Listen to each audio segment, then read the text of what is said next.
Hello, everyone. I'm Dr. Marty Ross, and this is another Conversations with Marty Ross MD tonight. This is a webinar where we talk about Lyme disease. And no 2 weeks are the same, as all of you know that come back to participate in these.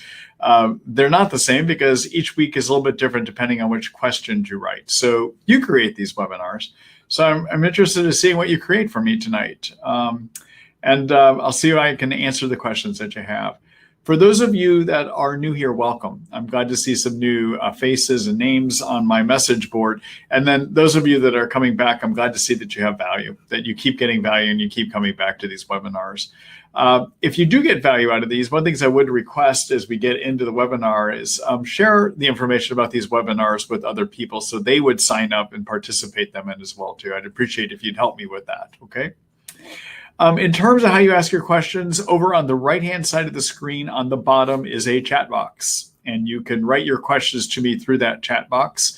The only thing I request is that as you write the chat box, do not hit the enter key until the whole question is complete. If you wind up hitting the enter key before the whole question is completed, it actually sends broken questions to me. It sends pieces here and a piece there, and it gets very hard for me to follow on my side of the screen.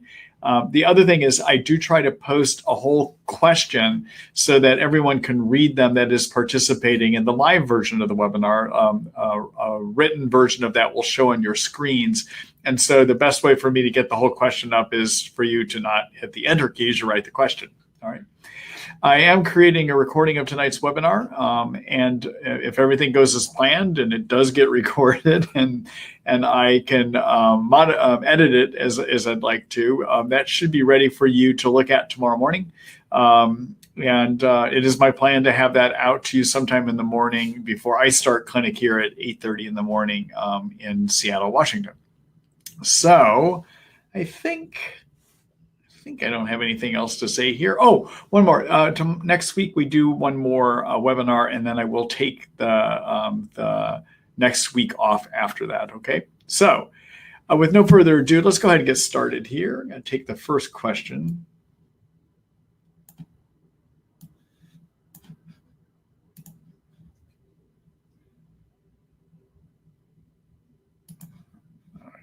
Hello, Nancy. So, are there any tests that can be done to officially diagnose a condition as being autoimmune?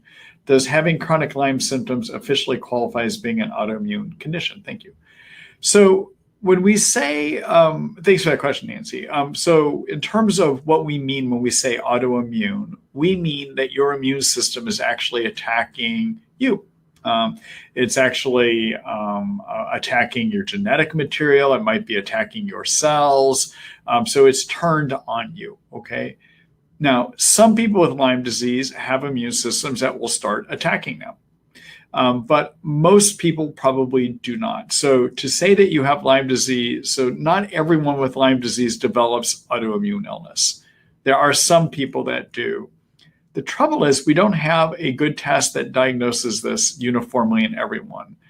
The testing that we can rely on that gives us some indication you might have an autoimmune illness is to measure two tests. One is something called an anti-nuclear antibody, or is known as an ANA test. And the other one is a blood test called a rheumatoid factor.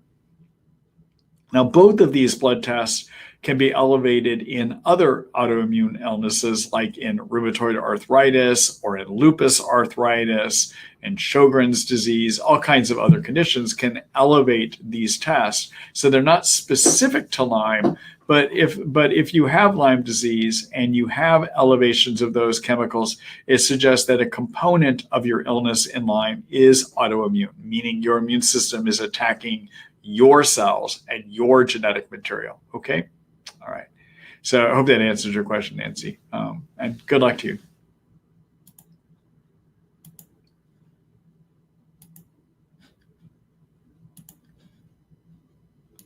Hello, Crystal. Let's see. Hello, Dr. Ross. Thanks in advance for your time and expertise. You're welcome. Let's see. How do you differentiate between symptoms caused by Bartonella or Babesia and damage done by a drug treatment? I was on disulfiram of October 2019 to August 17th, 2020, titrating off over the course of a month. August 22nd, tremors, night terrors, panic attacks, and nerve pain started, escalating over the next month. August 22nd, present, began treatment for Bartonella, Babesia, Candida, and mycotoxins. I'm on hydroxychloroquine, azithromycin, Mepron, macrobid, methylene blue binders. You're on a lot of stuff. I'm not going to read it all here, but you're on a lot of things. Let's see. I have tremors that jolt me awake from sleep, pressure at the base of my skull and behind my eyes, ice pick headaches. Okay. So typically, in my experience, and again, many of us are still, doctors working with disulfiram to treat Lyme disease is still only about a year and a half old, okay? Because we generally didn't start doing this until we saw a paper published by Dr. Ken Liegner in May of 2019. So May of 2019 is when a lot of us became aware that there could be benefit from it. And so our experience is just over that time, okay? In my experience working with the disulfiram, I have seen that it can give neurologic injury. However, that injury usually occurs when you're on it at full dose and does not start as you come off of it, okay? So I do not think what you're describing here is due to the disulfiram. I will let you know that some people can sometimes get depression if you taper off of it too fast due to interactions with disulfiram and a chemical called dopamine in the brain. We think that's what it is. But I haven't seen somebody, but you have done a taper here. And also you're not describing depression, you're describing other neurologic symptoms. So it's a good question. What I would say is this is probably not from having been on the disulfiram. At least I haven't seen anything like this occur. My experience always has been is that neurologic difficulties like you're describing, like the tremors and the night terrors and the panic attacks, basically should have occurred while you were on the medicines, not as you come off of the medicines. So that would be my thought on it, okay? So there's a chance this could be Bartonella, it could be Lyme from what you've described, maybe Babesia, okay? All right, good luck to you.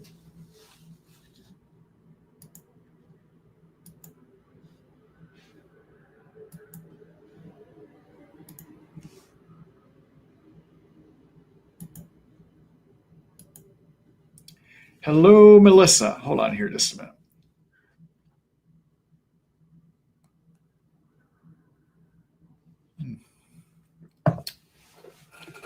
It's been a long day here. That is a cup of coffee at 4, around, what are we at here? Around 4 in the afternoon, Seattle time. Yes, I'm having coffee. Anyhow, let's see. How long can a person stay on Diflucan safely without damage to the liver? It's interesting. So Diflucan, everyone, is in a family of antimicrobials called the azoles. And they're called the azoles because every member of that family ends in the letters azole. Okay, so Diflucan is called fluconazole, azole. That's the generic name. Other members in that family include metronidazole, which is also known as Flagyl, tinidazole, itraconazole, which is also called Sporanax. And so many of these are things that we use in the treatment of Lyme disease, either to treat cyst Lyme, and in the case of itraconazole and fluconazole, the Diflucan here, we use to treat, usually to treat yeast overgrowth, okay? Now, the one thing I want to let you know is that when I was in medical school with Diflucan, and this was many moons ago, so back in 1984 to 1988 is when I did medical school, we were taught to be scared of Diflucan, and many doctors were taught this, and I think still are. And we were taught that you never use more than one pill at a time or in a row one day. You use one pill once, and that's it. Because if you used it in a more prolonged way, it could lead to liver inflammation. So there's a lot of doctors that still say that, okay? So back in 2004, I started treating for yeast overgrowth based on the way I had learned, which was to use 1 month of daily Diflucan or fluconazole coupled with nystatin. And thinking back to when I had been in medical school and we had been made to fear diflucan, I decided that when I did this, that I would test everyone at a weekly interval to make sure that they didn't develop the bad liver inflammation that I had learned to be scared of, okay? And so I did that for like about 6 months. Everyone I put on diflucan, that I was using for 30 days, I would do weekly blood testing of their liver function to make sure their liver was holding up fine. And you know what? In doing that for 6 months, I never found one person that had elevated liver enzymes. And I tested a lot of people, all right? So I don't really get concerned about diflucan in 30 days. There are times in my treatments, because I use diflucan also as part of a Lyme germ treatment, that I will use diflucan sometimes 3 months, sometimes 6 months. And what I will start doing is I never test for the liver function if somebody's been on it for a month. But if we start going over a month, I will test at least one time. And if the levels are normal, if I don't see any signs of liver inflammation, I might test again 2 months later, okay? But I want to let you know, I think a lot of the fear about diflucan and liver inflammation is overblown because it has not been my experience as I've worked with this medication and I use it a lot in my practice, okay? All right. Thanks for that question, Melissa.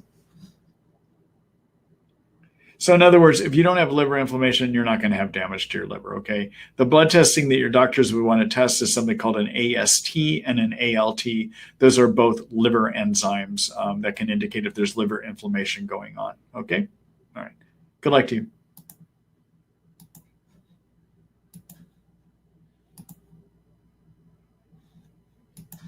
Let's see here. Hello, Margaret. Let's see. Just listening today. Thank you for all your valuable information. You're welcome, Margaret. And if you feel like piping in with a question, feel free to later, okay? All right. Thanks for that comment. Oops, I'm trying to remove your comment and I reposted it there. Let's see here. There we go. Hello, Melissa. Let's see. Do you work remotely with patients? I'm in California. Do you take Medicare? So, Melissa, I'm not contracted with any insurance providers, including the federal government and Medicare. The reason for that is, many of you may be aware of, doctors that treat Lyme, we get in trouble with our medical boards, but also insurance companies like Medicare and like private insurance have come after a number of my colleagues for treating Lyme and not following the standard protocols of the Infectious Disease Society of America. And they've sued them for breach of contract and bankrupted them. So for instance, many of you may be familiar with Dr. Jemsek, who was featured in the documentary Under Our Film. He was an infectious disease doctor treating Lyme in North Carolina. At one point in there, the insurance companies came after him for treating Lyme, not following the IDSA guidelines, and they literally did bankrupt him. His story is good. He eventually was able to prove that he hadn't done anything wrong. He's now reestablished and practicing out in Washington, D.C. But because of that, and not just his experience, but many others, many of us that treat Lyme exclusively because of the risk that involves dealing with insurance companies have decided not to sign insurance contracts. So to answer that part of your question, I don't. I do work remotely with patients, and I can show you how I do that. I'll let you read more about that. So if you want to take a look, I'm going to do a quick screen share here.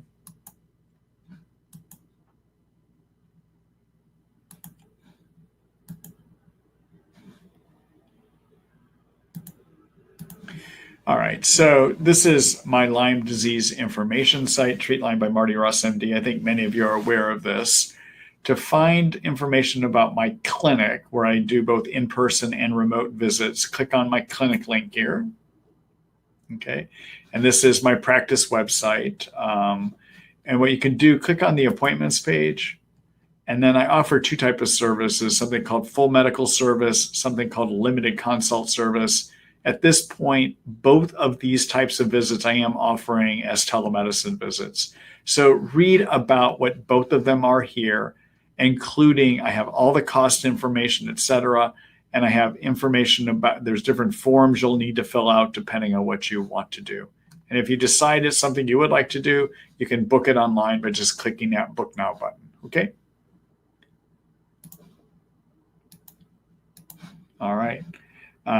Thanks for the question, Melissa, and good luck to you.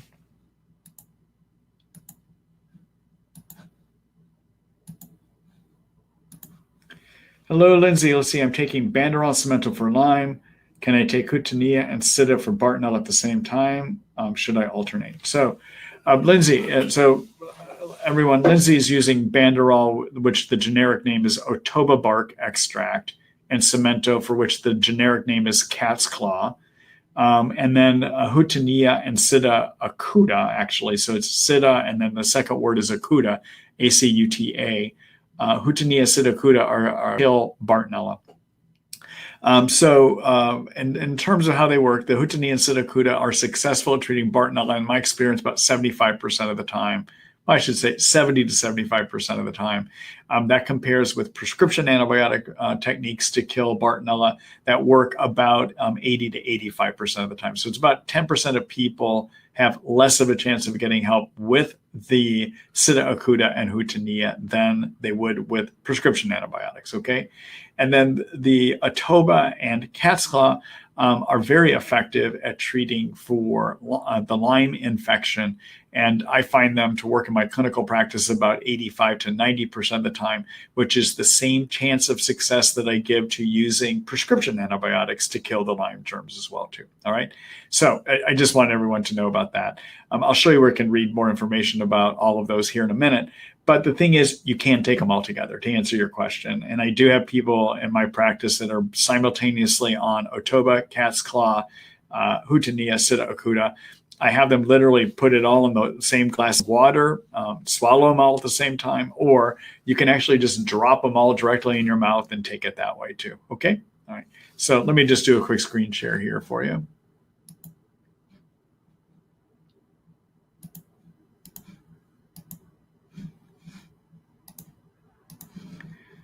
All right, so this is, again, my information website, the Treat Lyme by Marty Ross MD. Take a look at, this is the tab you would click for my online Lyme guide, okay? And take a look at a section I have called Anti-Germs. This is where I talk about individual things you can take. So here's the article I've written on Otoba bark extract and cat's claw, okay? In terms of what I've said about how to use Hutania and Sida acuta, you could actually just use my search bar up here, Hutania. And you could read about them in my article called Kills Bartonella, a Brief Guide, okay? And you'll find information about them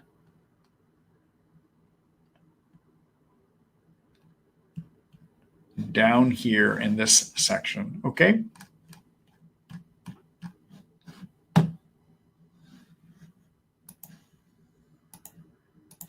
All right.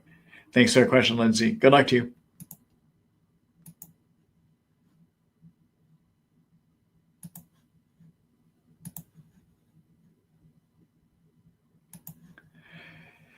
Hello, Marta. Let's see. Hello, Dr. Russ. Thank you for all the information. You're welcome. Let's see. I have two questions. One about trigeminal neuralgia. A few days ago, I started having those shooting electric pains on the right side of my head and face. What would you recommend to treat that?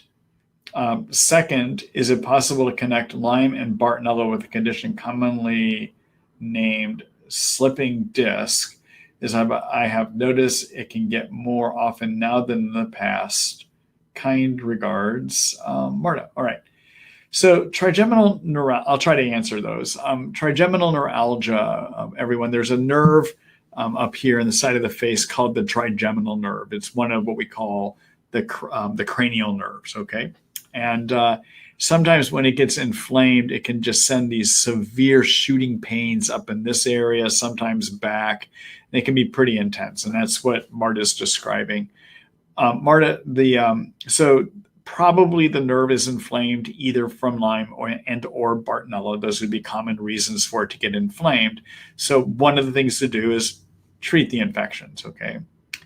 Secondly, you want to try to get inflammation down to the nerve.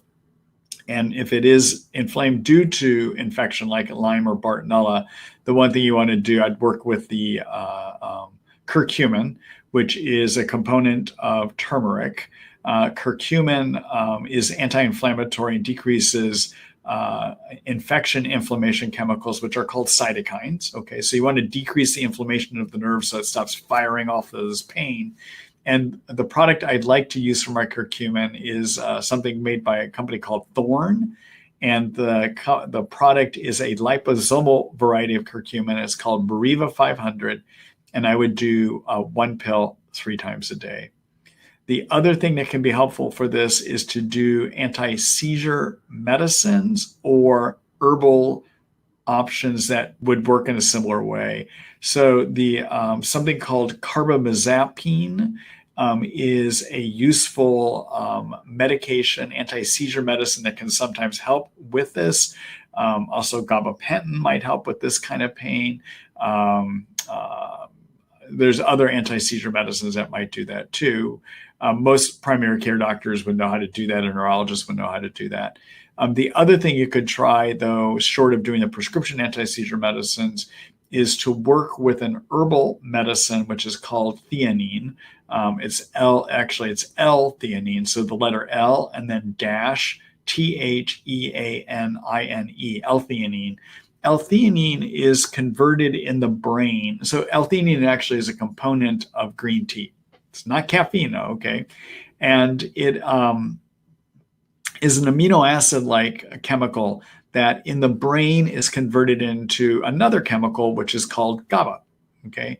And our brain and our nerves in our head have a bunch of receptors that are called GABA benzodiazepine receptors. And those receptors, if you bind to them, can decrease pain and also can sedate you, okay? So for instance, the prescription anti-seizure medicines all bind to that receptor, all right?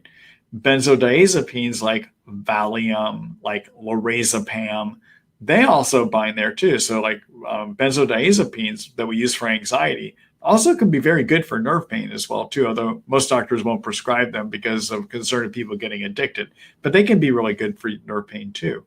What the L-theanine does is it helps to elevate GABA so that you get more GABA binding to those receptors, and that sometimes can help with the nerve pain as well too. If you were to try the L-theanine, I do give it less of a chance of working compared to a Tegretol, carbamazepine, or to other anti-seizure medicines that you might try, okay? But it could work. If you were to do it, L-theanine comes usually as a 100 milligram pill, and you can dose it anywhere from 100 milligrams 3 times a day up to 400 milligrams 3 times a day. Realize as you get into the higher doses, you might get some sedation out of it. Okay. All right. So anyhow, those are some thoughts for you. So treat the infections, get inflammation down by using curcumin, and then work with L-theanine to raise GABA levels in your brain. Okay. All right. Then let's see here. Slipping of the disc. So I have not seen Lyme or Bartonella lead to slip disc before, okay? So I'm not sure what that exact relationship would be, but I have not seen them cause it before, all right? Okay, good luck to you, Marta.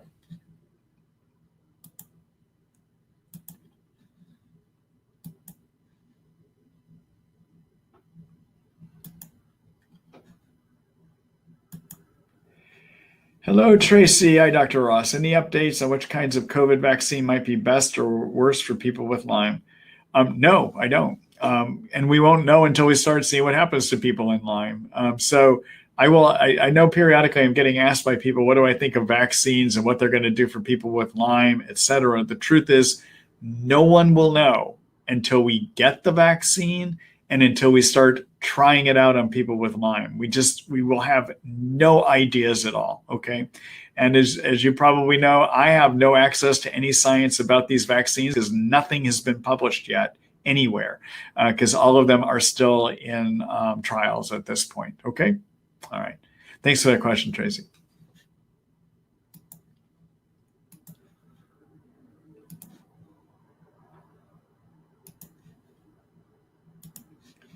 Hello, Melissa. Let's see here. Hold on here a minute, everyone.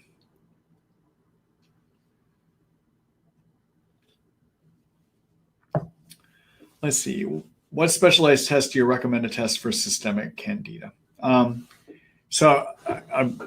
me help you look at that. So first of all, I want to define terms and talk about this thing called systemic Candida. So when people use the word systemic Candida, what they usually mean is they feel sick because they have yeast overgrowth in the intestines. All right. And so I want to be clear that does not mean that yeast or Candida is actually living in your blood and living in every organ in the body, but rather by having too many yeast growing in the intestines, it creates a system like illness. Okay. So what happens when you get too many yeast living in the intestines is that the immune system will see those yeast and it will react, and white blood cells will overmake a group of chemicals called cytokines. It's the same kind of chemicals that your immune system overproduces when you have Lyme disease, all right? So cytokines made by your white blood cells, either because of yeast, or if you have mold toxins trapped in you, or if you have Lyme and co-infections in you, those cytokines make you hurt, make it so you can't think, disturb your sleep center so you can't sleep, give you fatigue, etc. Anything that we call a Lyme symptom is actually an excess cytokine symptom, and yeast triggers similar things, okay? Yeast also releases toxins that act as neurotoxins, so it makes it so your brain can't work quite as well. And yeast toxins can interact with the skin and often can give you pimples or acne, all right? Now, when it comes to testing, there are some things we can do, but truly, for most people, making a diagnosis of too many yeast in the intestines is about looking at the clinical symptoms and seeing, is there enough there that says yeast, okay? So when I'm treating somebody brand new in my practice, I usually use a very detail-oriented yeast screening tool that looks at, do you have a lot of risk factors that indicate you might get yeast? And do you have enough symptoms? And are those symptoms intense enough that we could say you have yeast? And I have people add up the score on that. And if somebody scores over 140 on my yeast questionnaire, I have found that treating for intestinal yeast overgrowth is helpful, okay? I will show you that yeast questionnaire here in a minute, all right? But separate from doing a yeast questionnaire, you can look at a few basic questions. So if somebody has a lot of sugar cravings and or a lot of intestinal gasiness and bloating, and or in a woman repeat vaginal yeast infections, and or difficulty swallowing, because sometimes you get yeast in your food pipe that gives you difficulty swallowing, and or white patches in your mouth, and or a lot of skin rashes, and including pimples or acne, think yeast, okay? If you have a combination of those, think about yeast, okay? All right. Now, testing that can be done, some doctors will do antibody blood testing in your blood to see if you have antibodies against yeast. I think it's a waste of time. And the reason I think it's a waste of time is all of us have yeast living in our intestines. And if you're having an antibody reaction against those yeast, well, it's because all of us have yeast that live in our intestines, okay? And so the question is, do you have too many yeast living in your intestines, all right? Because yeast normally can cohabitate and live comfortably in us and not cause us problems unless they grow too much, all right? All right, so an antibody test doesn't tell you whether you've got too many yeast growing in you, so I don't do that. Some doctors will do stool cultures to see if you have too many yeast in the intestines. The trouble is with that is the stool cultures may show you have yeast, and they may try to quantify how many yeast are in that stool sample, but it doesn't fully correspond with the amount that is still in your intestines. So that's not reliable either. One other thing you could do is to do a urine test and look at something called organic acids, or it's called an OAT test, which is OAT, organic acid test. And there are some organic acids that can be made in increased amounts when you have yeast. And specifically one that seems to have some pretty good correspondence to if you have too many yeast, and that's to measure a chemical called arabinose that is part of the organic acid test, okay? I have found that to give some corresponding information, okay? But in my practice, generally what I do is I will use my yeast screening questionnaire or go through those questions I just asked you. And if there's enough there, I will treat. I never do antibody testing for yeast. I never do stool testing for yeast. They're unreliable. I will, if I'm having a hard time discerning whether somebody might have yeast or whether they might have small intestine bacteria overgrowth giving their gassiness or bloating, or if for some reason I'm just not sure whether yeast is really there or not. In those situations, I might do the organic acid test and pay close attention to arabinose levels. Okay? All right. I'm going to do a quick screen share here for you. All right. So in terms of how do you diagnose yeast, take a look here in my online Lyme guide and click on the yeast section that I have here. And in here, I have this article called A Silent Problem, Is It Yeast? And in here, you can find my yeast questionnaire the screening tool I was just telling you about, plus all the symptoms you want to consider. And if you think you might have yeast, then take a look at this article here called Kills Yeast, A Brief Guide. Okay?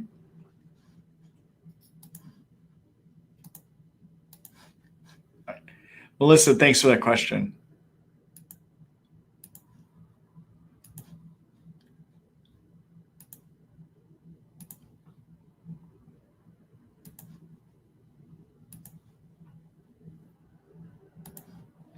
Hello, Barry. Let's see. Hi, Dr. Ross. Let's see. My wife is currently taking rifampin, azithromycin, oil of oregano.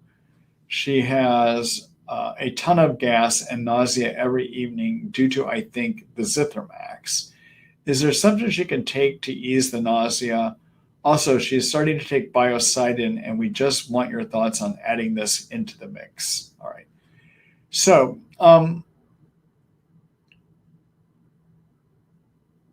it's a good question as to what is giving her gas. I'm sorry, the nausea, I guess, is what you're specifically saying. So Zithromax sometimes can give nausea. Also, oil of oregano can give nausea at times too. What I would do in a situation like this, if you were my patient, she was my patient, I would probably, before stopping the Zithromax, I would do a 2-day trial of not taking the oregano and see if the nausea goes away, okay? If not, then it could be the Zithromax. And one way to find out is stop the Zithromax and see if the nausea goes away, okay? In terms of what you could do for the nausea from Zithromax, there really isn't anything you can give to stop it. Well, that's not quite true. You could use so there isn't anything herbal you could do. You could take a prescription anti-nausea medicine. The one that I like using these days is called Zofran, also known as ondansetron, okay? And that's a possibility. It'd be prescription. And that's if you still want to stay on the Zithromax, all right? In terms of nausea created by the oregano oil, one of the things I'm having success doing in terms of that is to try to coat the stomach so it's not as irritated by how caustic the oregano oil can be at times, okay? And so what you can do, there's, if you chew herbal licorice, not licorice candy, but herbal licorice, that comes in tablets. If you chew it, your spit and saliva interact with chemicals in that licorice to create a protective barrier, a microscopic gelatinous protective barrier that will coat your food pipe and also can coat your stomach, the inside lining, all right? So it acts as a barrier so that oregano oil cannot be as irritating, leading to the nausea. So the kind of licorice you want to get is something called deglycerated licorice. It's also known as something called DGL, okay? And what that means when we call it deglycerated, it means that we removed a chemical called the glycyrrhiza group from licorice. And the reason we remove it is that chemical can lead to high blood pressure, right? So, but different manufacturers will make DGL, and you want to take it, you want to chew 2 pills before you take the licorice, probably about 10 minutes or so beforehand, okay? I'm sorry, chew the licorice about 10 minutes before you take the oregano oil, basically, all right? I would probably, before the biocide also sometimes can be kind of harsh on the stomach too. I would probably sort out what you're doing with the azithromycin and the oregano before you add in the biocide. All right. Okay. Good luck, Barry. Good luck to your wife too.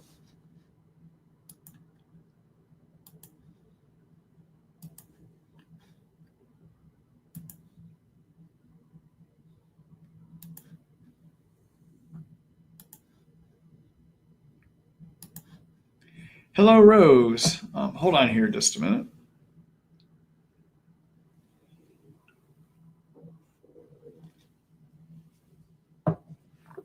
Let's see. Thanks for actually answering my question last week about high AST and ALT levels. So everyone, AST and ALT are the enzymes I was talking about earlier that can indicate liver inflammation, okay? Just wanted to ask whether I can take N-acetylcysteine NAC 600 milligrams once a day, as well as the 5 milliliters of liposomal glutathione, or should I take one or the other? How long do you think it should take to reduce the AST and ALT levels? Okay, let me answer that part of your question first. So typically, glutathione, everyone, is an antioxidant that is manufactured in every one of our cells in the body, and it's manufactured to repair things. It's the great fixer. Okay, it fixes a lot of things. All right. It repairs damage. In addition, it's used in the liver to aid in liver detox. It is the most important liver detox chemical that the liver makes, okay? Now, as we age, some of us stop making it as well, okay? I think it's in the mid-30s or 40s you stop manufacturing as well. So if you've got something that's irritating your cells and you're not able to manufacture it as well, you may not be able to make enough to keep up with what the cells need to repair damage. So when somebody gets injured or inflamed liver, I like to give more glutathione. All right. The N-acetylcysteine that Rose is talking about is a building block. It's one of the chemicals that the liver can use to manufacture glutathione. All right. And there's no harm in doing both. If you were to do the N-acetylcysteine, I would actually dose it at 600 milligrams twice a day, not once a day. And again, it will be used by the cells there to help manufacture their own glutathione. And in addition, I would do the liposomal glutathione at 5 milliliters one time a day. And everyone, the product I like for that is a product made by Research Nutritionals called Tri-Fortify. They have Tri-Fortify Orange and Tri-Fortify Watermelon, okay? All right, now, how long will it take for those levels to improve? Typically, I find over the course of a month, sometimes it takes up to 2 months, okay? But typically over the course of a month, sometimes up to 2 months, okay? All right, let's see. And then another question. Let's see, I have Borrelia, Bartonella, and I have a problem with frequent urination. Can be every 1.5 hours during the day. I read your article on bladder symptoms in Lyme and have ordered quercetin and glucosamine sulfate. How long do you recommend taking them before I should expect to see any benefit? And if I see an improvement, will I have to continue taking them? Many thanks. Okay, so I'm going to answer your question, but I want to bring everyone else up to speed that's listening here too, okay? So there's one of the things that Bartonella and sometimes Lyme can cause is a condition known as interstitial cystitis, which is an inflammation within the lining of the bladder, all right? And that interstitial cystitis can lead to either burning on urination, pelvic pain, or it can lead to frequent urination as well too, all right? So, and I think that's what Rose is wondering if she has, and I would wonder if she has it too. So what we do when you get that kind of a condition is we kill Lyme and Bartonella, all right? So you make sure your treatment involves things that are going to kill them to get rid of them so they stop irritating and inflaming the lining of your bladder. The other thing that you can do is to use two supplements, and one is the glucosamine and one is the quercetin. So quercetin is a bioflavonoid that gets inside the lining of the bladder and decreases inflammation, okay? The glucosamine sulfate, which we use also to rebuild cartilage in knees. That's how many of you may have heard of glucosamine sulfate before. In the bladder, it's actually turned into a microscopic gelatinous coating that coats the lining of the bladder, so to keep your acidic urine from irritating the inflamed lining, okay? And so that's why you use the glucosamine sulfate. Now, you can buy these as individual products, or you can get them in a combination product that has both of them. If you buy them individually, I would use quercetin 500 up to 500 milligrams 3 times a day, and I would combine that with glucosamine sulfate 500 milligrams 3 times a day. Okay. My favorite products for both quercetin and glucosamine sulfate are manufactured by the company called Thorne.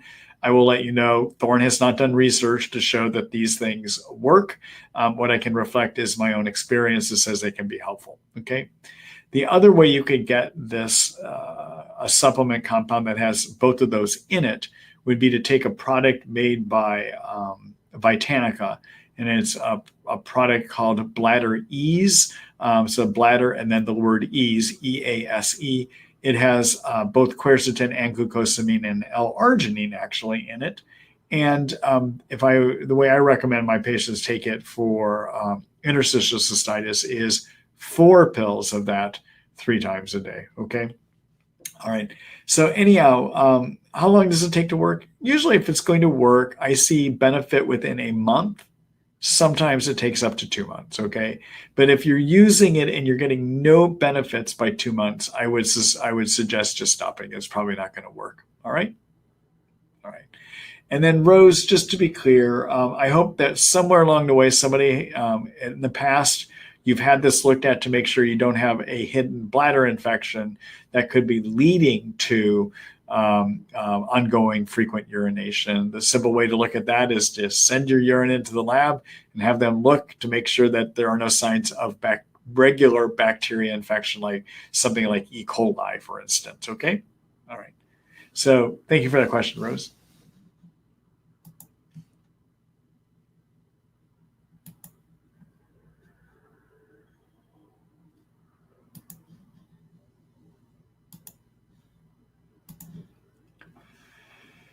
Hello, Joyce. Let's see. Hi, Dr. Ross. What are your thoughts on using deer antler velvet to deal with the muscle loss associated with chronic Lyme? Over the past year, I've lost a great amount of muscle tone, especially in my arms, despite workouts, which have diminished over time due to pain. Also, do you know anything about supportive oligonucleotide therapy? And lastly, I have reviewed your website regarding in-office first telemedicine visits, and I would appreciate if you would go into a little more detail regarding the differences, as I'm trying to determine if a trip from Phoenix to Seattle would be worth the time and expense. Thank you so much. All right. That's a lot of questions. So yeah, so first of all, I don't know anything about using deer antler velvet to deal with muscle loss and chronic Lyme. Okay, I've never used it. I haven't seen it. I haven't seen I haven't seen any information about that. What I can tell you about decreased muscle tone is there's a number of causes of it. One is because of Lyme, a lot of people become less active and therefore they can lose muscle tone, muscle mass because of that. Number 2, if you have nerve injury, if you get neuropathy and nerve injury, nerves are involved in a couple things with muscles. Number 1, they cause muscles to contract, okay? They send the signals to muscles to work. But also nerves send chemicals to muscles that help them keep their muscle mass, all right? Okay. And then finally, sometimes you can get loss of, or a third reason you can have loss of muscle is the increased cytokines that your immune system manufactures to treat Lyme also can result in muscle atrophy. So sometimes trying to get your germs under control by killing the germs, and also taking supplements that lower cytokines like curcumin can sometimes help to decrease a lot of that muscle atrophy. And then the last thing I have seen that sometimes is helpful when you get in a situation like this is working to support the mitochondria energy factories found in the cells. And because mitochondria can get injured as part of Lyme as well too. Every one of our cells has an energy factory system that is 300 to 400 mitochondria in a cell. Inside the mitochondria is where sugar and fat are taken in and burned through a bunch of chemical reactions to create cell fuel. All right. When you have chronic infection like Lyme, there is an overproduction in the immune system of oxidizing agents, and those oxidizing agents can damage the covering of the mitochondria, and then you get mitochondria dysfunction. There's not enough energy generated by the mitochondria for cells to repair and recover, and that could lead in this situation to muscle atrophy. The things that I like to do for number one, I mentioned cytokines, lower inflammation, lower your cytokine levels. The thing I like for that is the curcumin, Marevin 500 by Thorne, 500 milligrams 3 times a day. To support your mitochondria membranes and to repair them, I like a product called ATP 360 by Research Nutritionals, 3 pills 1 time a day. You need to give it at least a couple of months, okay? The other thing I like people to be on a situation like this is liposomal glutathione, which repairs injury from the inside. I mentioned that earlier. And that would be 5 milliliters of that 1 time a day. All right. Okay. Supportive oligonucleotide therapy. I have written a whole article about it. And what I would say at this, so what it is basically is using building, how can I start to explain this? So when the Lyme and germs that infect us, basically for them to grow, they use their own genetic material, and they have to transfer that genetic material to make proteins, okay? The chemicals that transfer that genetic material is called RNA. So you have the DNA of a germ, and then that DNA has to be turned into a chemical signal that can be read by the cell to make proteins, or the germ to make proteins to grow, all right? All right, so one of the things that can happen is with this, what the supportive oligonucleotide therapy does is it takes I'm not doing a good job explaining this. This chemical signal that the germs need to grow, the RNA, is made up of a bunch of acids called nucleic acids, okay? And they're put together in a sequence to make the RNA. Those amino acids then or nucleic acids then are then read and converted into proteins. What you can do is you can create a group of these nucleic acids of a chain of about 20 or less, and those are called oligonucleotides. Okay, so nucleic acids put together in a strand that is 20 or less is referred to as an oligonucleotide. And you can try to create sequences that would bind to the mRNA so that it's blocked and cannot be read, and therefore it can't create proteins that are involved in the replication of the germ. Okay, all right. That's one way that supportive oligonucleotide therapy can be done.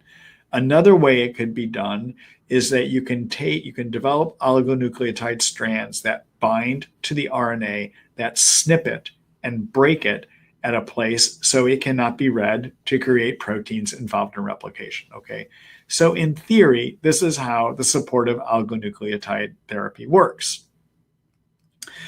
There is now, because it actually alters chemical function in a cell, the FDA is approving treatments for this as a drug.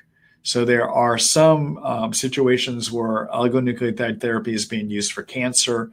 It has been approved to treat something called CMV retinitis, viral infection in the back of the eyeball. That is the only infection that I think it's been approved for so far. But the FDA has not had anyone apply to get approved therapy for managing Lyme disease, okay? Now, and the reason I raise that is although there are clinics out there that are offering supportive oligonucleotide therapy at this point, my concern is at some point, the FDA may step in and say, you guys are doing unapproved therapy. We already have a track record of approving certain oligonucleotide therapy agents to treat other illnesses, and therefore we think oligonucleotide therapy is actually under our jurisdiction. we may decide to stop letting these clinics do it, okay? In the meantime, though, there are some clinics in this country that are getting oligonucleotides from a lab in Greece that is manufacturing these oligonucleotides. And these clinics are ordering it from there. And then they're using it to see if they can block replication of germs. I wrote to the clinic, the lab in Greece that is doing this to say, do you have any evidence this stuff works? And do you have any evidence that you can provide me about what is the method you're using for your therapy to work? And they never responded. All right. The truth is, although I have heard reports of people that claim benefit, that their Bartonella got better, or that their Lyme got better, their Bartonella got better, their Babesia, the truth is, I honestly don't know. If we look at any therapy, for instance, of drugs that are approved, that have been approved by the FDA, any one of those drugs has a 30% placebo effect. All right. These are prescription medicines that have been approved by the FDA. And we know that even some of the effect in some people is placebo. I don't know if the oligonucleotide therapy benefit that some people are getting in this country are placebo, meaning it's just happening and has nothing to do with the oligonucleotides, or if it actually is from the oligonucleotide. What I also don't know is there going to be ongoing ability for these clinics to keep functioning, okay? So does it work? Maybe. I know I've had my emails been full of people that have said they're getting benefit from it. Does everyone get benefit? No, because my email has been full of people that claim they're not getting any benefit and they lost a lot of money doing this type of therapy, okay? So at this point, the best I can say is it's an experimental treatment. We have no laboratory evidence that has been done that says it actually works, nor do we have any laboratory or in human experiments that suggest it actually makes a difference. Is it something you could try? Maybe. Do I think there's any long-term harm from trying it? No. It's a very expensive treatment to do, though, okay? And so if you want to read more information, I do have a whole article about it. Let me just show that to you here real quick.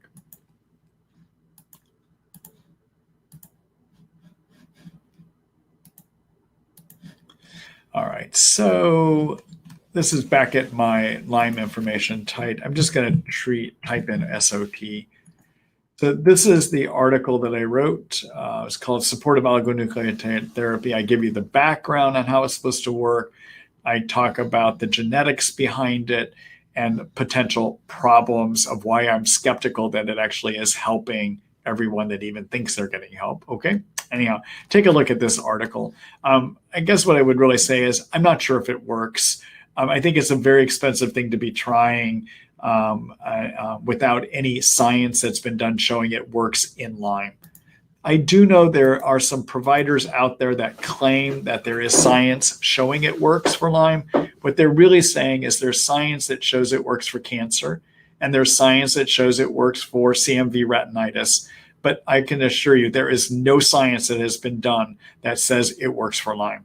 It hasn't been completed. It just hasn't been researched at all. So those providers are actually offering false information. Okay. All right. All right. Then in terms of how do my treatment, my clinic work? So I offer two types of visits. There's something called a full medical service and something called a limited consult service.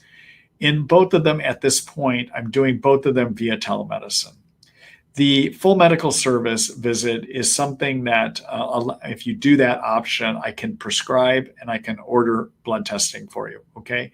In the limited consult service visit, I don't prescribe and I don't order blood testing. I recommend what you can do, but if it requires prescriptions or requires blood testing, you're going to have to get another provider to prescribe. Before COVID-19, before anyone could do a full medical service visit, they had to become a full medical service patient, they had to see me in office first. I wanted to do a physical exam on them to establish full care. Okay.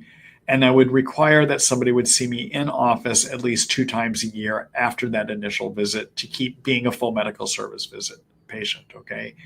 With COVID-19, I am not requiring that initial in-person. What I am requesting, though, and will require is when we finally get to levels where the COVID-19 is gone, or at a major decreased levels in the country where it's safe to travel again, I will start requiring that people come in for a follow-up visit in person. So at this point, if you choose a full medical service visit, just know at some point in the future, I will require that you come in for an in-office visit. Okay? All right. So I hope that answers your questions. Good luck, Joyce, and thank you for that.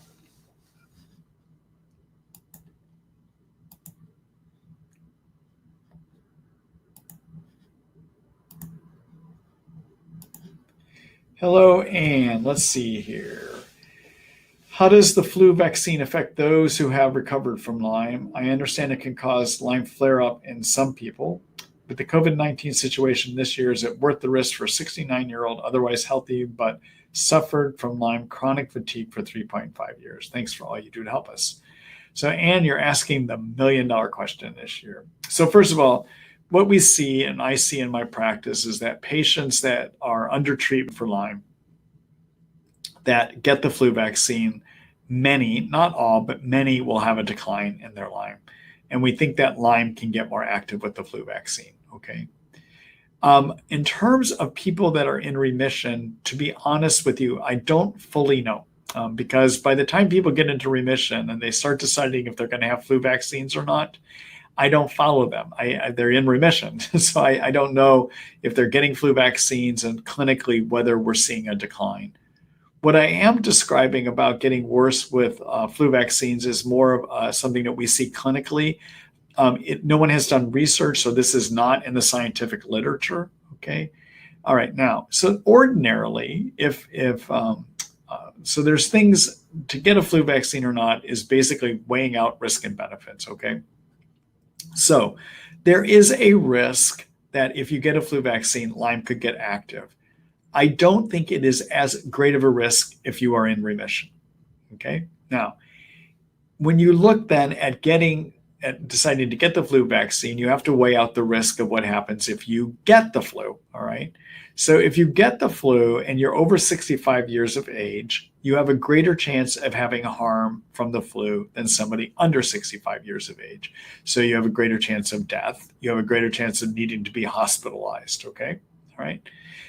In this year with COVID-19, you also have another risk factor for having bad outcome, and that is if you should happen to get COVID-19, and it gives you problems as well too. All right. So this is a year, I don't know for sure what's the best answer here, but this year with COVID-19 running around out there, if you were a patient of mine, I probably would suggest get the flu vaccine so that you take that out as a potential thing that could harm your lungs and give you health problems in the year where COVID-19 is so prevalent. Okay. All right. Now, if COVID-19 goes away, not like our commander-in-chief seems to think it's just going to miraculously disappear. But I mean, if it truly gets under control because people wear masks and we eventually get people vaccinated, in a year from now or so, if we're at that point, maybe I won't suggest getting flu vaccine. But this year, I think we have to be careful about that. Okay. All right. Thanks for your question, Ann.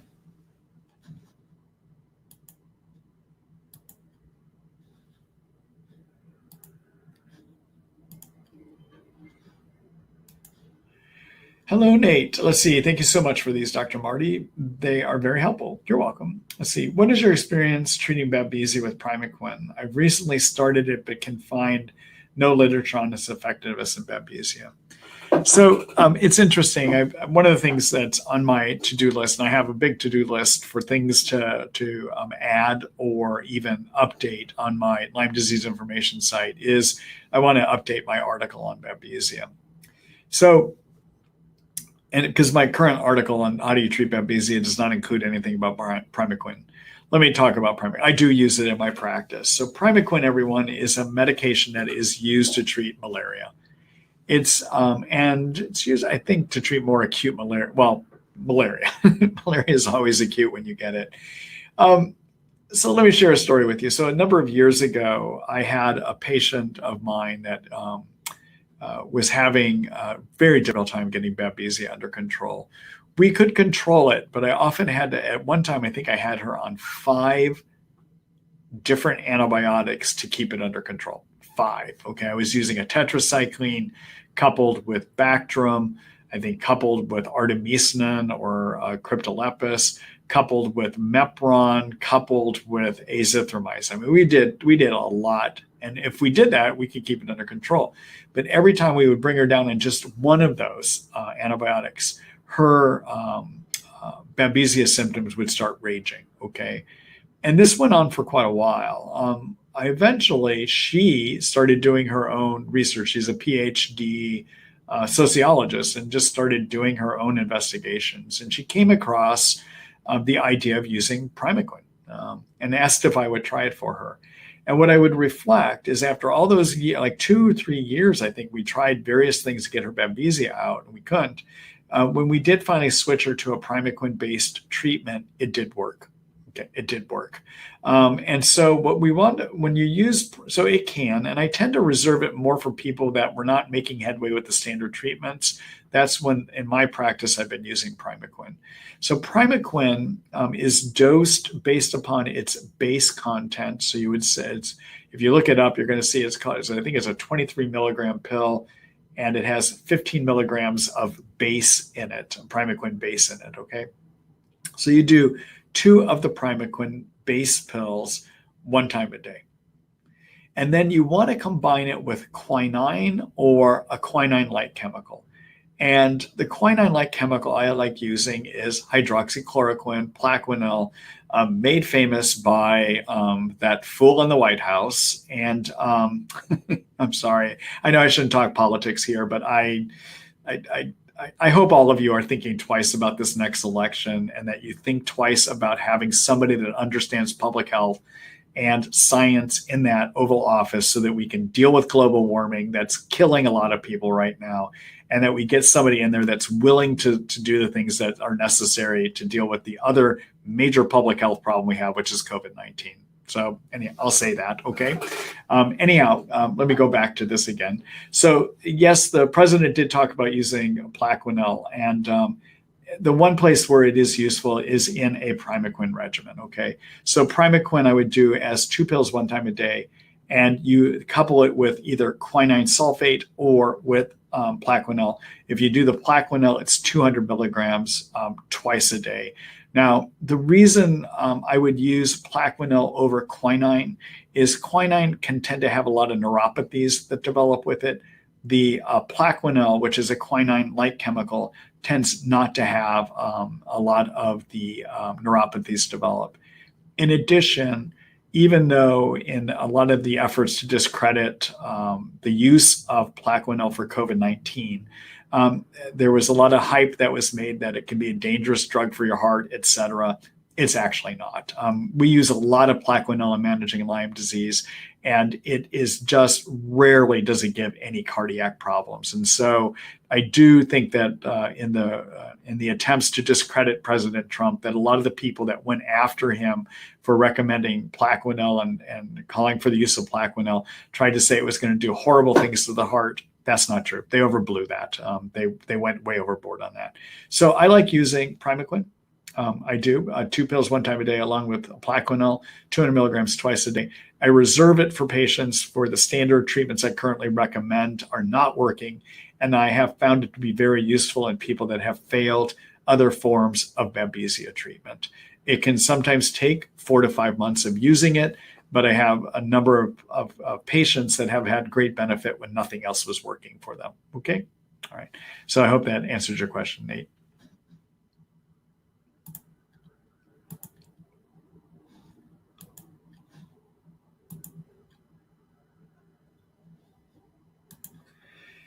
Hello, Tash. Let's see. Hello, Doc. I just found out today that fiber acts like a binder for mold, and one of my physicians uses it first with her sensitive patients before she adds any binders.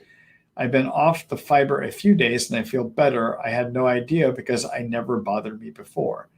I need it to digest because I'm not processing food very well. It's like a rock in a hard place. What replaces fiber to process food?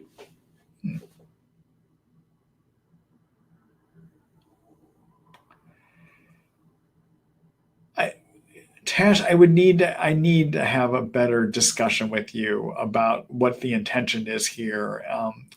You did write a lot of words, but I still have more questions about specifically about what you're trying to do here. So I'm not going to be able to answer that question. I'm sorry.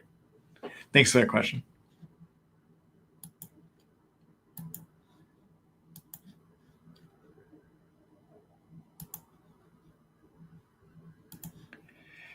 Hello, Anne. Thank you for your time tonight. I was on antibiotics for 1 year, discontinued them in January of 2020, am much better, symptom free, and back to my normal active self. My question pertains to my gut health. I have no symptoms of yeast or GI issues and am continuing taking recovery probiotics. Have been keeping to the highly restricted diet, no grains, sugar, dairy, alcohol, caffeine, vinegar, etc. Is there a general rule of thumb as to how long to keep up with these restrictions after long-term antibiotics? So, Anne, what I generally do with my patients, and I can just reflect my experience and what I see, is that after you've been on antibiotics for a long time, there is a risk that you have, or actually not even a risk. We know that you've got disruption in the good bacteria, the good bacteria and germ mix that makes up your gut. That good bacteria, fungus, etc. mix that makes up your gut is called the microbiome. Okay. There's a lot of more studies going on about the microbiome now. In fact, we see an escalation in studies that has gone on in the last 4 years. It's just exponential growth. It's just going like crazy. One of the studies I saw was that said that after somebody had done a 10-day course, just a 10-day course of antibiotics, that we could see disruption even 4 years later in the makeup of the good bacteria that are supposed to make up the intestines. Now, these are people that weren't on probiotics, okay? The reason I raised the point, though, is that the injury created from being on antibiotics, so that sometimes we have to do it in Lyme and Bartonella and Babesia to knock the germs down, that injury can be ongoing and could even be lifelong injury that happens to the microbiome. Because of that, I want to make sure I'm doing everything I can for a period of time to rebuild that microbiome and to support the microbiome, all right? In my practice, what I generally recommend is that people be on a good mix of probiotics for at least a year, okay? And in that probiotic mix, currently I like using spore-forming probiotics, a product by Research Nutritional called Core Biotic, 2 pills 1 time a day. I also suggest that they be on something called Saccharomyces boulardii, which is a healthy fungus that helps support good functioning of the intestines as well, too. And that would be 2 pills 1 time a day. I suggest that people for at least a year avoid simple sugars as best as possible. That would be things like cookie, candy, cake, ice cream, okay? I do not think you have to keep restricting healthy grains and healthy legumes. So I think you could I suggest that people be on beans and legumes. I think after you've been off the antibiotics, that actually the fiber that comes with them does a good enough job supporting the good bacteria in your intestines. And so I want them to be on beans and legumes, okay? I would probably limit alcohol for up to about a year. I think caffeine is okay. I think vinegar is okay. I see no problem in being on dairy, actually. Okay. All right. So those are my thoughts. That's what I do in my practice. Okay. All right. Thanks for the question, Ann. Good luck to you.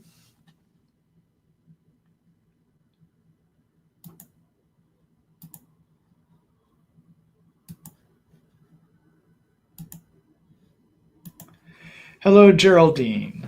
Let's see. Hold on here a minute.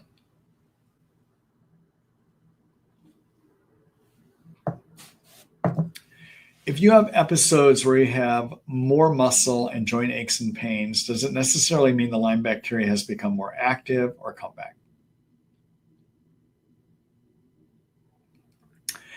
So if I've got somebody that's in remission, and I'm going to answer it from that standpoint, and they suddenly have more muscle joint aches and pains, I'm also going to be talking with them to see if any of their other symptoms that were once associated with Lyme are worsening.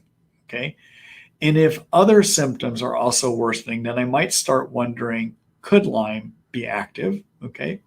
But the other thing I'm also going to look into is, do they have too many yeast growing in the intestines? Because as I just talked about in the last question, you're going to be susceptible to getting too many yeast for quite some time because of having been on the antibiotics. If you get too many yeast in your intestines, they can mimic a situation or create a situation that mimics what Lyme looks like. And the reason is when you get too many yeast, it triggers the immune system to overproduce inflammatory cytokines. And as I mentioned earlier tonight, it's those inflammatory cytokines that give you what we call Lyme symptoms, okay? So the question I would have, Geraldine, is the way I would handle this is if I had somebody that was in remission and symptoms other than just pains that they had with their Lyme started coming back, I would wonder if it could be Lyme. But I would address first the possibility of, could it be yeast? Okay? All right. Thanks for the question. Good luck to you. Geraldine, earlier tonight, I showed you where that article was that you could look at to figure out if you have too many yeast. Okay, so I just remind you to take a look at that too.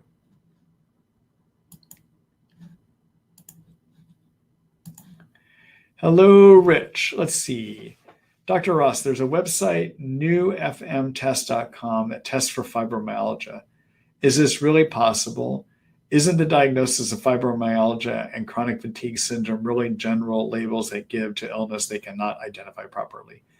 So I would have to go look and see what they're calling for at that website, but I am not aware of any specific test you can do to look at chronic fatigue syndrome or fibromyalgia. Okay. I'd have to see what they're offering, but I'm not aware of something like that. Usually fibromyalgia and chronic fatigue syndrome are diagnoses of exclusion. We diagnose them after we figure out that there's nothing else leading to that muscle pain or nothing else leading to the chronic fatigue. Okay. All right. Thanks for the question, Rich.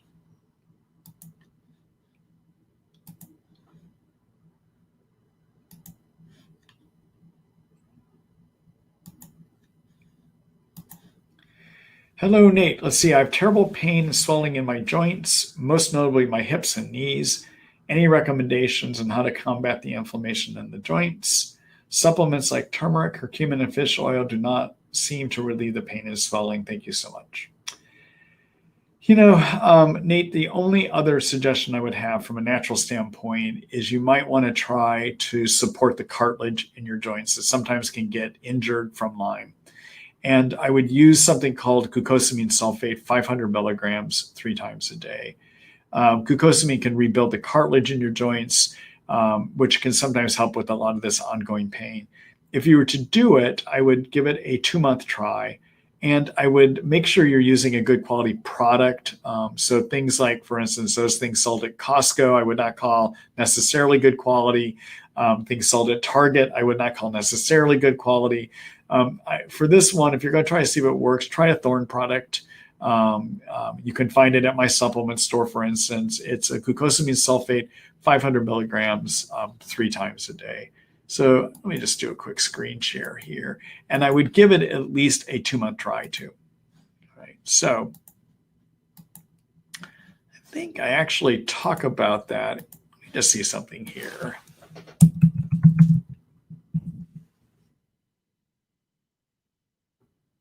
Nah, I haven't written an article on that. I think I've been thinking about that, but I haven't. Anyhow, if you're looking for, so this is my supplement store. This is where my patients can get supplements. Anyone can get supplements, okay? Part of the reason I have an online store is to make it easier for my patients to reorder. But the other reason I have an online store is I've picked supplements that I trust.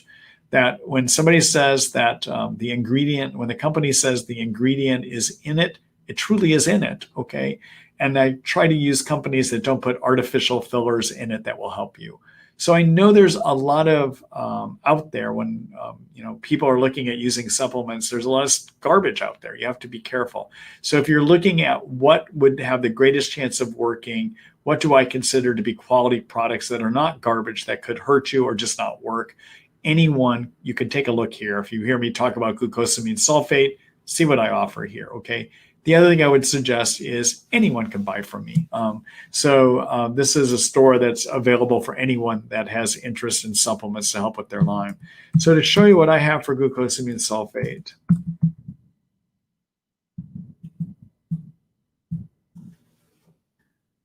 So the product that I would recommend is this Thorn product. And that's their glucosamine, okay? All right. One other thing, when I talk about qualities of supplements, there's been studies done looking at what is sold out there, studies that were done by the New York Attorney General years ago. And they found that a lot of times what the manufacturers said were in their product weren't in there. It's a high amount of time. And also that when they studied the products that they pulled off the shelves at places like Costco and GNC, they found substances that were in the product that weren't even on the label, okay? So be careful when you're looking at using products, especially with glucosamine. Make sure that if you're going to try it to see if it's going to work, you want to make sure that you are using a product that has a good chance. And so I'd take a look at this glucosamine, okay?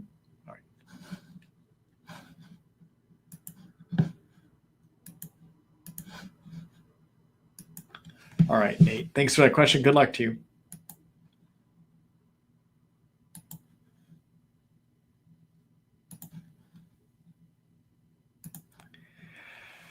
Let's see. Hello, Mia. Let's see. I have had Lyme disease over 20 years with diagnosis of MS. Do you recommend low-dose naltrexone? So low-dose naltrexone, everyone, naltrexone. So yeah, you could consider it, Mia. Low-dose naltrexone is, well, what naltrexone is. Naltrexone is a narcotic blocker. We use it for, it was manufactured initially for people that have drug overdoses on narcotics, okay? And what it does specifically is it binds to narcotic receptors in our body and bumps off narcotics that are attached to them. We have our own natural narcotic system, and they are called endorphins. And the endorphins that we make help control pain, but our endorphins also regulate the immune system.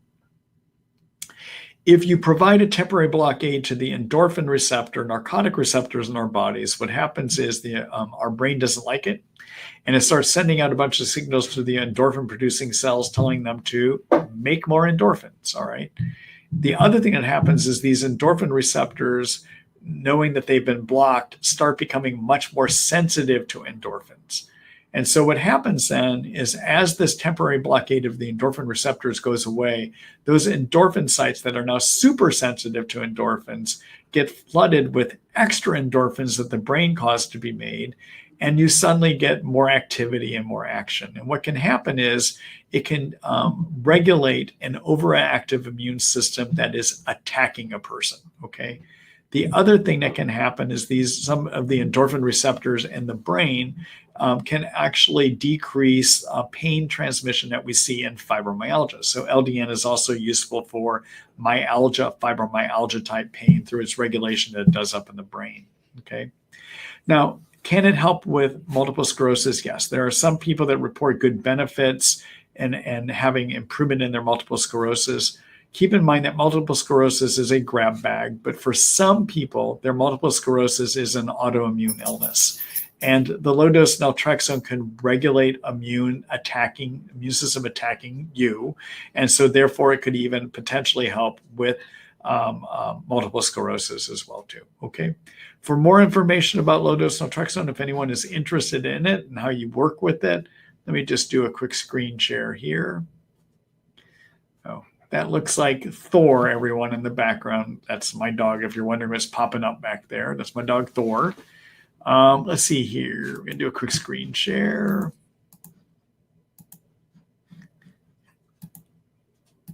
All right. So in terms of low-dose naltrexone, so this is my article that I've written about it for Lyme, but it also what its suggestions I gave here also apply to multiple sclerosis as well too. Okay. Let me go back here. All right, Mia, thank you for that question. Good luck.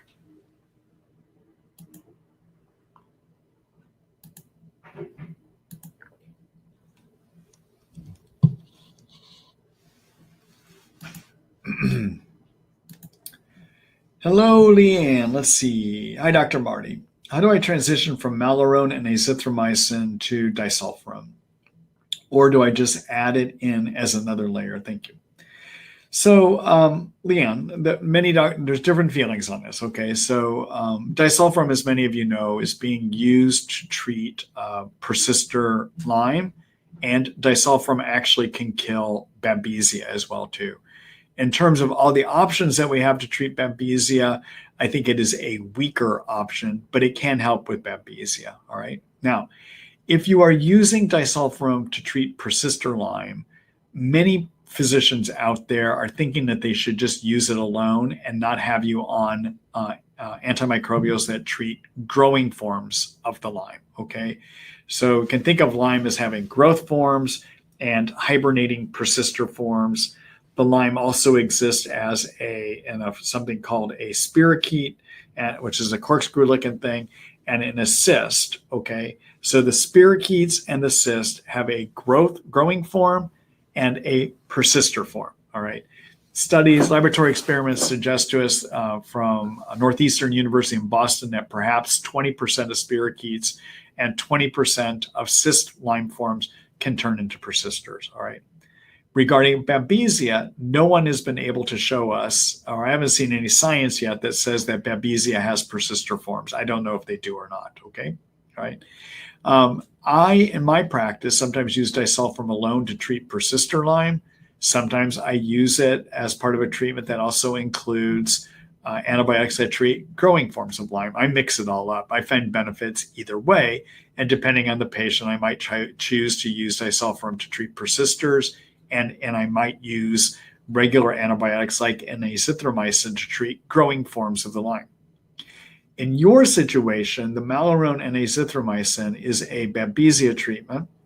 The azithromycin also can be part of a Lyme germ treatment. But if you're adding disulfiram primarily to help boost your Babesia treatment, you could add it to those without tapering at all. If you're using it primarily because you want to start using it to treat persister Lyme, you could add it to those and stay on those if you still want to be on them, or you might want to stop. The science is out as to whether being on something that treats growing Lyme at the same time that you're using something to treat persisters. We don't know from science yet whether it makes any difference, to be quite honest with you. Okay? All right. Thanks, Leanne. Good luck to you.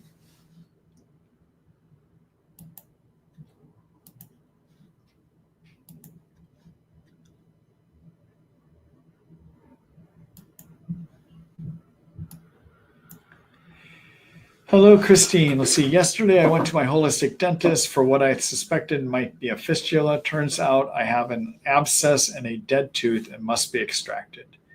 The dentist told me I will be needing anesthesia and antibiotics. The last time I had anesthesia, I had a Lyme flare. That was with a former general dentist. My nose drained profusely for 4 days with stabbing facial pain. After researching a few cases, I see that there can be some very serious consequences from anesthesia for patients with Lyme disease. People have been admitted to the hospital for some of these situations. What can I take as an alternative to anesthesia? Is there a particular antibiotic that is better than others? Thank you so much. So Christine, in terms of tooth infections, the antibiotics that they're going to want to use will probably be either augmentin, which is a penicillin, or they might want to use clindamycin. Those antibiotics can actually treat a spirochete form of Lyme too. So just be aware of that. You could have a herx from that as they're trying to treat the dental infections. Okay. All right. In terms of anesthesia, what I do see in my practice is if somebody gets general anesthesia, which means the kind of anesthesia they give you if they have an anesthesiologist work with you that puts a breathing tube down your throat and you breathe in anesthetic gas. People that get that kind of anesthetic gas, I have seen worsening in Lyme symptoms after that kind of a surgery. In terms of somebody that gets injection of lidocaine and numbing medicines, I have not seen worsening that has occurred from that. In terms of anesthetic gas, laughing gas that they might use in a general dentist office, I don't know whether people get better or worse with that, okay? So I don't have an idea what would be a good alternative for you, unfortunately. All right? Good luck to you.